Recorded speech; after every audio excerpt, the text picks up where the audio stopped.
खींचलू नया के 3 बजे रतिया ले सुते लुठा के काओ ए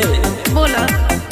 जनवरी में कमल खींचलू नया के 3 बजे रतिया ले सुते लुठा के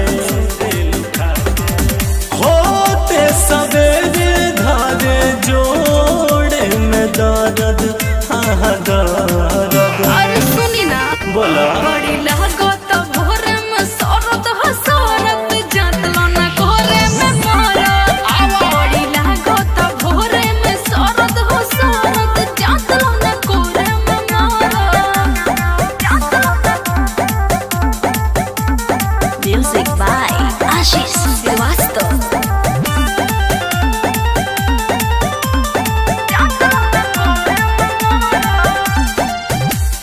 बड़ी तरसवले बाड़ू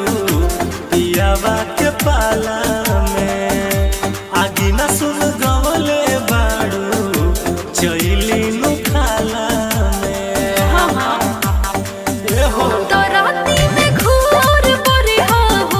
न छाती से दूर करी हो सुना गतर तोहर डाबर बटोरे